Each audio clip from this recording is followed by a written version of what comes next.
Imagine being the only thing standing between a peaceful town and a crew of ruthless outlaws. These 15 sheriffs didn't just imagine it, they lived it. One of them had to face down his own friends in a legendary street fight, and another brought an end to a family of terrifying criminals all by himself. 1. Pat Garrett and the Ghost of New Mexico. How in the world do you catch an outlaw who is more like a ghost than a man? A young man so famous for escaping that people thought he was impossible to catch.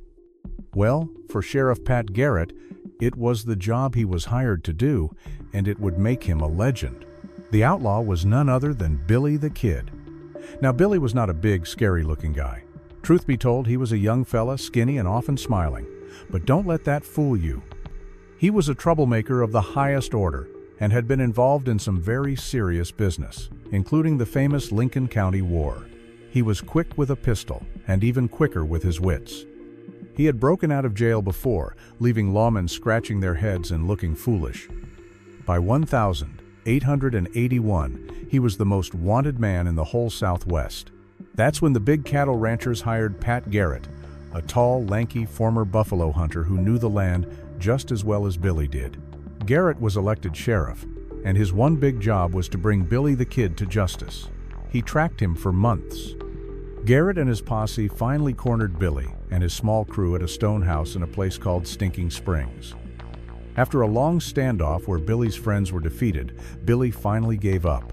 He was taken to jail, put on trial, and everyone thought the story was over. But Billy the Kid wasn't done. He made a daring, spectacular escape, taking the lives of 2 guards in the process, and vanished again. Sheriff Garrett was furious and embarrassed. He picked up the trail again, determined to end it for good. The chase led him to Fort Sumner, New Mexico, where Garrett heard a tip that Billy was hiding out. In the dead of night, Sheriff Garrett snuck into a dark house where he suspected Billy might be.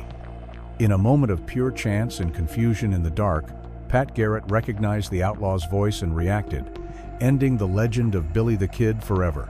Pat Garrett became famous for taking on one legendary outlaw. But what happens when a lawman has to face down an entire family of troublemakers all at the same time in the most famous showdown in history? 2. Wyatt Earp and the Fight in Tombstone. When you hear the words Wild West, one town probably pops into your head: Tombstone, Arizona. It was a silver mining boomtown, which means it was full of money, saloons, and a whole lot of trouble. And in 1881, the trouble in Tombstone had a name: the Clantons and the McClorys. This crew of cowboys, as they called themselves, were a rough bunch. They were known for causing a ruckus and were suspected of being involved in stagecoach robberies and cattle rustling. The law in town was a family of brothers, the Earps. Wyatt Earp, along with his brothers Virgil and Morgan, were the lawmen trying to keep a lid on the bubbling pot of trouble. They were joined by their friend, the dentist and gambler Doc Holliday, who was known for his fiery temper and loyalty. The cowboys and the Earps did not like each other one bit. The tension in town was so thick you could cut it with a knife. Everyone knew something bad was about to happen. It all came to a head on October 26, 1881.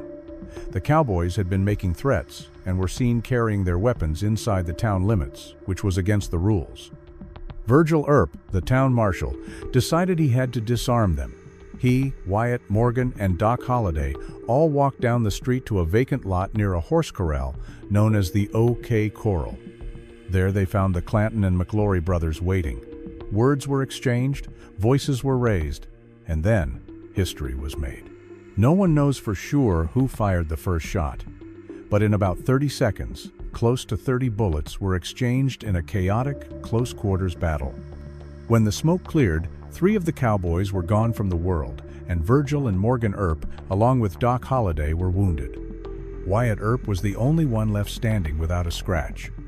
The famous gunfight at the OK Corral was over, but it cemented Wyatt Earp's name as one of the most famous lawmen ever. Earp and his brothers needed each other to face that threat. But believe it or not, our next lawman was a one-man army who was so good with a pistol, outlaws would turn tail and run just hearing his name. 3. Wild Bill Hickok, the Prince of Pistoliers. Some lawmen are known for their detective skills or their clever traps. Others are known for being incredibly fast and accurate with a firearm. James Butler Hickok, better known as Wild Bill, was definitely the second kind. He was a living legend, a man whose reputation was sometimes bigger than life itself. Wild Bill had been a scout, a spy, and a gambler. He had long, flowing hair and a mustache, and he carried 2 pistols with the handles facing forward. He was a showman, but he had the skills to back it up. Truth be told, he was one of the most dangerous men you could ever meet in a fight. In 1865 in Springfield, Missouri, he got into a disagreement with a man named Davis Tutt. They agreed to a duel in the town square. They faced each other from 75 yards away. Both men drew their weapons, but it was Wild Bill who fired first, hitting his mark and ending the fight instantly. It was one of the few true one-on-one quick-draw duels in the Old West. His most famous time as a lawman was when he became the Marshal of Abilene, Kansas, in 1871. Abilene was a wild cow town at the end of the Chisholm Trail. Cowboys would arrive after months on the trail with a lot of money and a thirst for trouble. It was Wild Bill's job to keep them in line. He did it mostly with his fearsome reputation. Most cowboys were too scared to cross him. But one day, a saloon owner named Phil Coe and a bunch of his rowdy friends decided to test the marshal. A big confrontation happened in the street. In the confusion and poor light, Hickok reacted to a threat from Coe and another from a man running towards him. He ended both threats quickly, but to his horror, he soon realized the second man was his own deputy, Mike Williams, who had been running to help. It was a terrible accident that haunted him for the rest of his days. He left the job shortly after. Hickok was a legend, but his time as a lawman was often in wild, temporary cow towns. What about a sheriff who had to tame a whole city built on gold and greed, a place so dangerous it was known as the wickedest town in the West? 4. Seth Bullock and the Lawless Gulch of Deadwood. Imagine a place with no laws, no rules, and where gold was being pulled out of the ground every single day. That was Deadwood, South Dakota, in 1876. It was a camp, not a town, and it was filled with miners, gamblers, and outlaws all trying to get rich quick. It was a dangerous, muddy, and chaotic place, and it was the place that would make Seth Bullock a legend. Seth Bullock wasn't your typical Western lawman. He was a businessman from Montana who came to Deadwood to open a hardware store.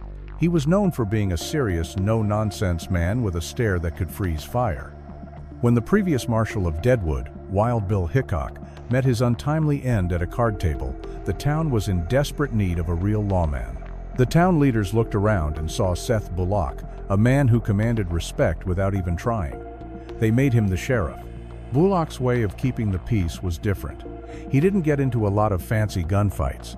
Instead, he used his intelligence and his intimidating personality. He formed a group of deputies and let it be known that the days of lawlessness were over. He was a calming force in a chaotic place. He managed to tame the town without a huge amount of conflict because people were simply too scared of him to cause trouble. He had a reputation for being absolutely fearless. He would walk into a rowdy saloon and just stare the troublemakers down until they quieted down and went home. One of his biggest challenges was dealing with the claim jumpers and robbers who preyed on the miners. Bullock and his deputies would hunt these men down in the dangerous hills surrounding Deadwood. He brought order to a place that had never known it. He later became a U.S. Marshal and was even a good friend of President Theodore Roosevelt. He proved that sometimes the most powerful weapon a lawman has is not the gun on his hip, but the sheer force of his will. Bullock brought order by being smarter and tougher than the outlaws. But our next lawman was part of a legendary trio that hunted down one of the most organized and dangerous gangs of train robbers the West had ever seen. 5. Heck Thomas and the End of the Dalton Gang. In the 1890s, a new kind of outlaw crew was terrorizing the Oklahoma and Indian territories. They weren't just lone rustlers, they were an organized gang of brothers, the Dalton Gang. Led by Grat Bob and Emmett Dalton, they started as lawmen themselves, believe it or not. But they turned to the dark side and became experts at robbing banks and trains. They were becoming famous, and the law seemed powerless to stop them. That's where Heck Thomas came in. Tomas was a U.S. deputy marshal and one of a famous group known as the Three Guardsmen, along with Chris Madsen and Bill Tilghman. These three were the best of the best, tasked with cleaning up the territory, which was a notorious hideout for criminals. Tomas was a quiet, relentless man. He was an amazing tracker and was known for his patience and determination.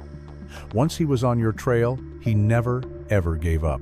The Dalton gang got bolder and bolder. Their leader, Bob Dalton, decided he wanted to do something that would make them more famous than Jesse James. He planned to rob 2 banks at the same time, in broad daylight, in their own hometown of Coffeyville, Kansas. He thought the townspeople would be too scared to do anything. He was wrong. On October 5, 1892, the gang rode into town, but the townspeople recognized them, and the alarm was raised. What followed was a complete disaster for the gang. The citizens grabbed their rifles and pistols and turned the streets into a war zone. Tomas and the other marshals weren't there for that final battle. The brave people of Coffeyville handled that. But for years, it was Tomas who had been on their trail, chasing them, arresting their friends, and making it impossible for them to rest. He had put so much pressure on them that they were forced to try something desperate like the Coffeyville raid. After that day, the Dalton gang was no more. Tomas continued his career, later going after another famous outlaw named Bill Doolin, proving that no matter how fast a criminal runs, a patient lawman will eventually catch up. The Dalton gang tried to rob 2 banks at once. But our next lawman faced a criminal duo who became the most famous outlaws of the entire 20th century, leading him on a chase across the entire country. 6. Frank Hamer and the Hunt for Bonnie and Clyde. By the 1930s, the age of the horse-riding outlaw was over. A new kind of criminal had emerged, one that used fast cars and powerful automatic weapons. And the most famous of them all were a young couple from Texas, Bonnie Parker and Clyde Barrow. They weren't just robbers, they were celebrities. Their pictures were in all the papers, and some people even cheered for them. But the law enforcement officers who had to deal with them knew the truth. They were a dangerous pair, responsible for a long string of robberies and the loss of many lives, including multiple police officers. They were experts at escaping traps, driving fast on back roads, and shooting their way out of trouble. The police in several states were trying to catch them, but Bonnie and Clyde were always one step ahead. They were like phantoms. The Texas prison system was getting desperate. They decided they needed a different kind of man to lead the hunt. They needed a legend. They turned to Frank Hamer. Hamer was a former Texas Ranger, and to say he was tough is an understatement. He was old school, a man who had been in countless gunfights and had stared down the worst kinds of troublemakers.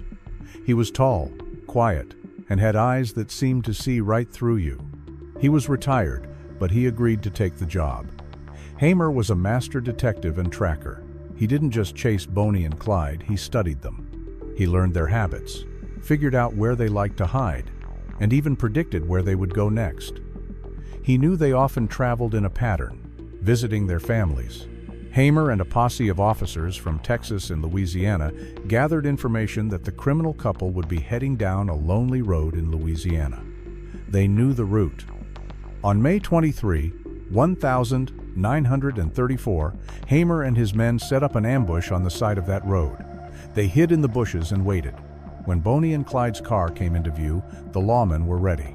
They unleashed a storm of bullets, bringing the wild and destructive crime spree of Bonnie and Clyde to a sudden and final end.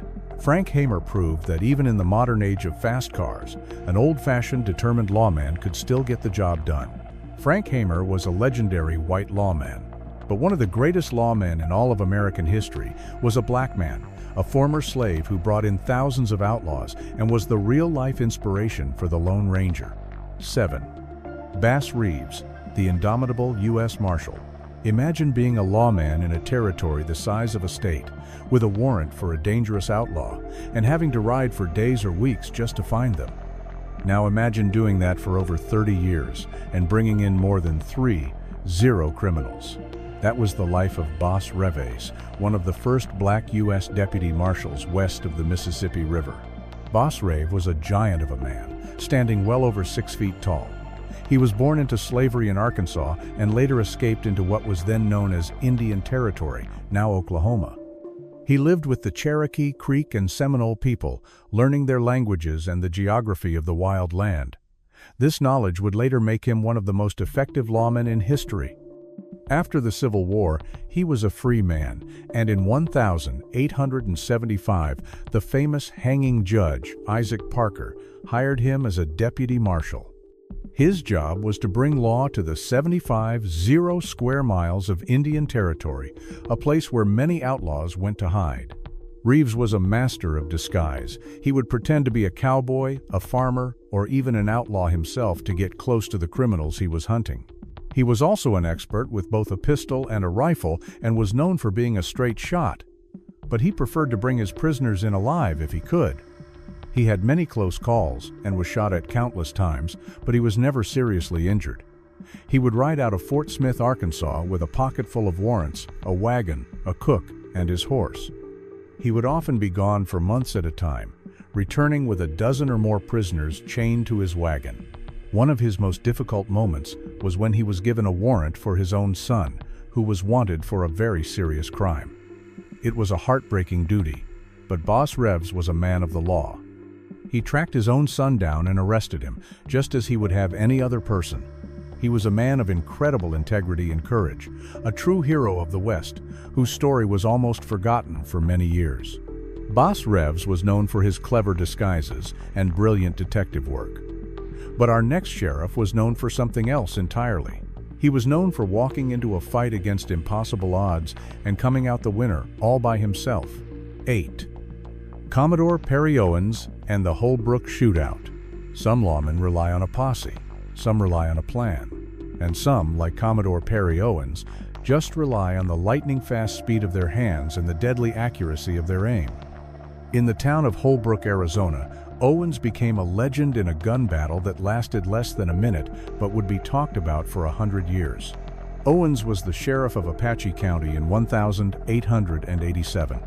He was a unique character. He had very long hair that he wore in a bun. He often wore a bib shirt, and he carried a special long-barreled pistol. He looked more like a character from a storybook than a real-life sheriff. But the outlaws in his county learned very quickly not to underestimate him.